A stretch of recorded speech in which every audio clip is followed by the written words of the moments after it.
Hello YouTube, Triumph Guy here today, and I'm going to show you how to do a full service on this Audi A6 C5 1.9 TDI, which will include oil change and filter change, fuel filter change, cabin filter change, air filter change, and a couple of other little tips and tricks just to keep the car on the road and in good health. So let's get to it. First of all, you're going to have to open up your bonnet, and then that will give you access to where the air filter is.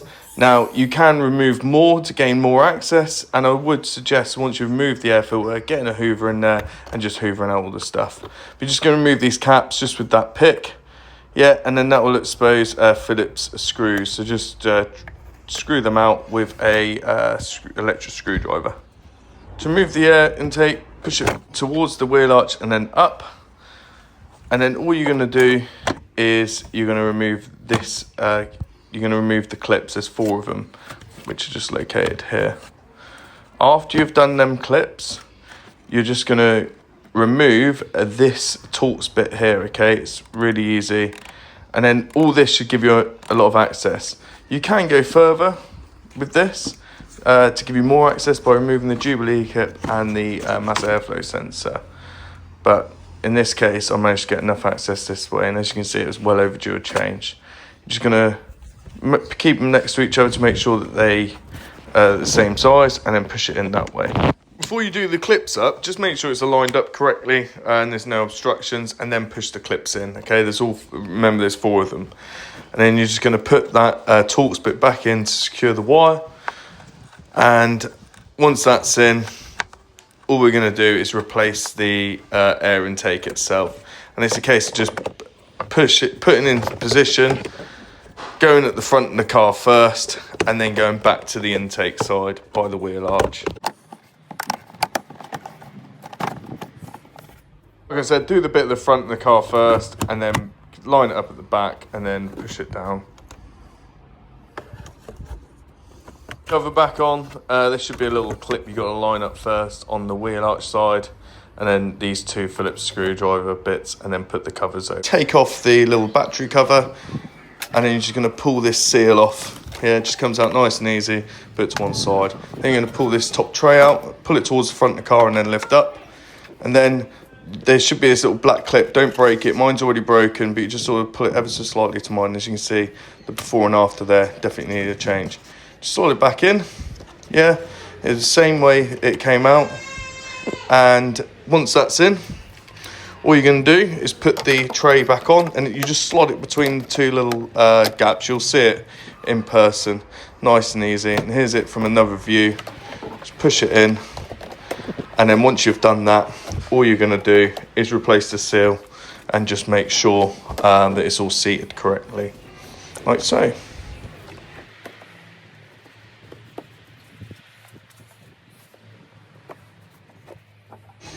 Then, just as you're about to finish, just put the battery cover back on, and you should be good to go. Remove the top cover, right, and here is your fuel filter. We're just going to clamp down on that hose right there, okay, the one closest to the alternator, and then just use these pliers to remove the clips. And I would strongly suggest buying a set of these pliers, okay? I've got a set on eBay, it's like 35 quid. Use a pick like so, just to sort of break the seal, but be careful that you don't puncture the fuel hose itself, okay? These were about £3 from Halford, so it's really nice and cheap. And then use a set of pliers just to twist the hoses ever so slightly, but just be careful that you don't break them. So first hose, which is close down there, you're just going to clamp off, like I said earlier. And the second hose, just going to pull out, right, and just put it in a zip tie bag just to stop it from leaking all over the car. Get a set of normal pliers, and you're going to pull out the Mickey Mouse ears clip. Now, they'll do a close-up on this a bit later on in the video so you can see what the clip looks like. Now, mine has a Torx bit, but I've changed these filters before, and it's been a 10mm. You can't actually get a ratchet in there with a Torx bit, so I just used the Torx bit with a ratchet spanner, and it come out nice and easy. Don't need to do it all the way out, just enough just so the filter comes out. Have a bag ready for your oil filter, put it in the bag. I use the zip tie bag, and then dispose of it in line with your local regulations. Once that sort of slides in, all you're going to do is just do up the bolt. In my case, obviously, it's the Torx bit. In other people's cars, it would just be a normal 10mm. And this will, just while the hose is out of the way, it just makes it a bit easier doing it in this order. Now you're just going to replace the two hoses, okay, not the Mickey Mouse ear ones just yet, just these two, and this should go on fairly easily.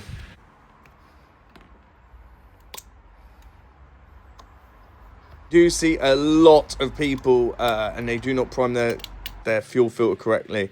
So what I do is I just buy a can of diesel and just fill up that fuel filter. We'll go through the priming process a bit later on, but it's really good drills just to fill it up, and it would just mean that you don't cause any damage to your high pressure fuel pump. So there it is, that's what it should look like, nice and full. Give it a nice wipe around, and then you're going to replace these two seals just using that pick I showed you earlier. Take them off, wipe them with a bit of fresh diesel, and that should be fine to put it back in. Push it down and then replace the Mickey Mouse clip. So this clip is a bit of a nightmare to get in. So what I did is I pulled it, lined it up, and then I pushed down on this whilst I pushed it in fully, and then that should go in, should clip into place. So next stage, get your keys, right, put them in the ignition, just turn it on, but not all the way.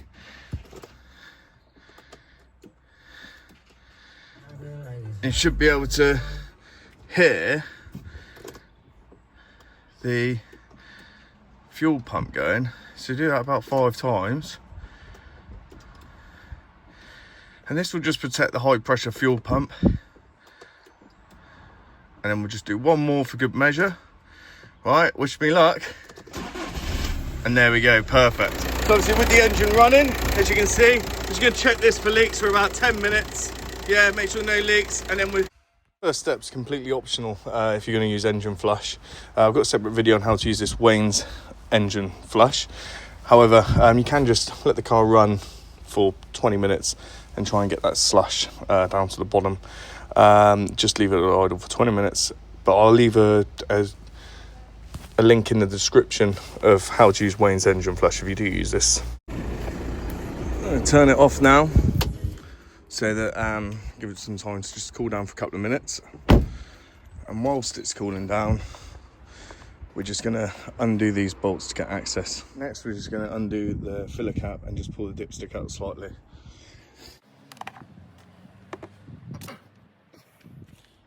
Next, if you look on the right hand side here, I've got a bucket ready to go, and on the newer ones they've actually got a socket 32mm on top to go on top, but unfortunately for this one you need a specialist tool like this. It just goes on top. If you just have some rag by the ready to catch any oil, and we're just going to remove this and put it straight in the bucket on the right hand side.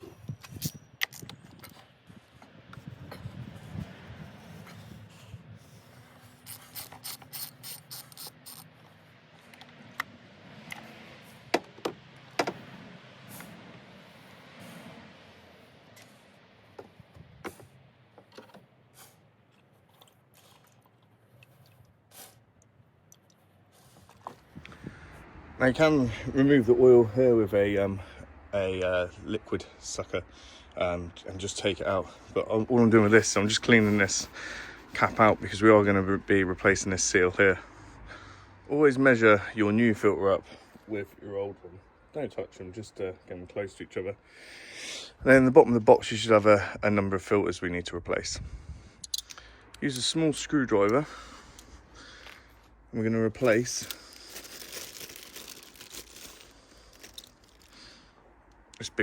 this big seal here. It just goes around here, so we're just going to pick it off. It should just come off nice and easy, like so.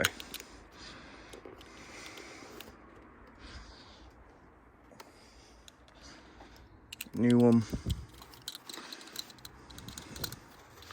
Put it on. Now I know this has still got the tool to take off the cap, but it's stuck at the moment, but I'm going to try and get it off once it's on the car. Put that on there, nice and easy. Just going to lubricate that with some fresh oil. Next one's this little one up here. Just going to get that off, he says. It's nice and easy. And there.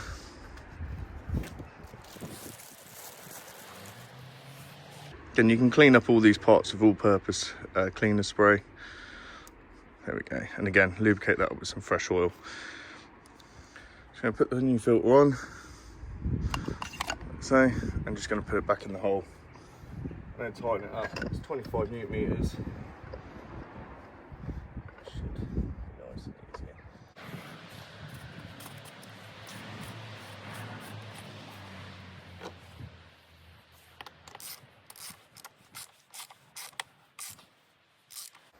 Make sure it goes in. There we go. And then we're just going to torque it up to 25 newton meters.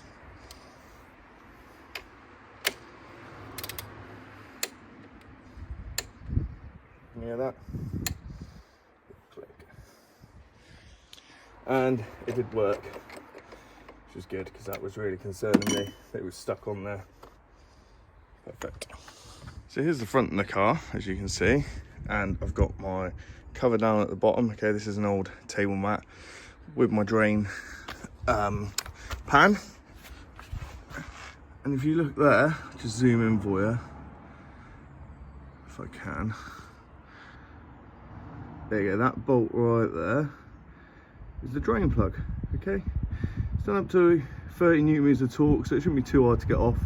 What I'd suggest is loosen it off ever so slightly and then get the pan underneath. Unfortunately, my tripod doesn't actually fit underneath here, but so I'll undo it and I'll get some footage of the oil draining out. Position it because it will squirt out a bit. Okay.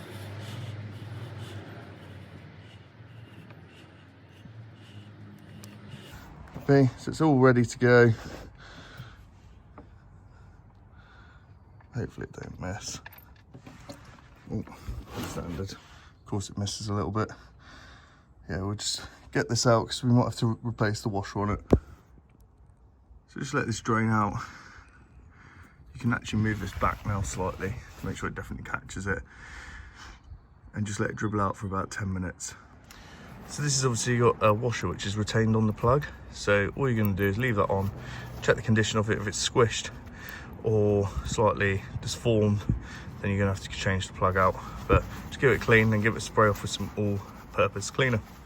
So once it's stopped dripping, all I'm going to do is get some oil, probably only 100 ml fresh oil, and just drop it through just to drain the last little bit of rubbish out, okay?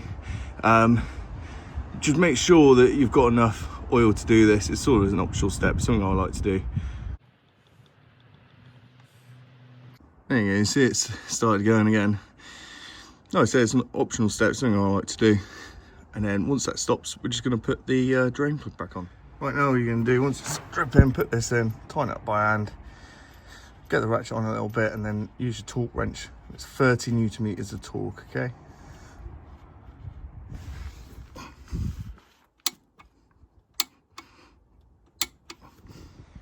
Next, we're just going to put in between 3.8 litres and 4 litres of oil. And then once this is in, all we're going to do is put the dipstick down, put the oil filler down, start it up for 10 minutes, turn it off, and then we're just going to check the oil level to make sure it's between the max and the min mark. If it's not the end of the world. It's just because about half a litre of the oil, half a litre to a litre of oil would have been consumed in the filter. A lot of these have marks on the side, so I'm just going to check now how much has gone in. It'll tell you how much oil you've put in this engine. So you might not be able to see it, but it's just on the 1 litre mark there. Just going to check the dipstick before we fire it up to make sure we're not mentally over.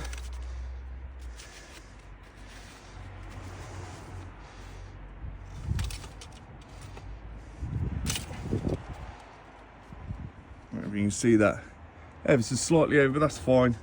So obviously the oil filter will be dry. So just going to put that in.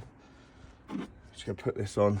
We're not going to put the engine cover on just yet, so obviously we want to be checking for leaks around the oil filter and also the drain plug. So the car's now running. I've checked obviously the filter housing, no leak.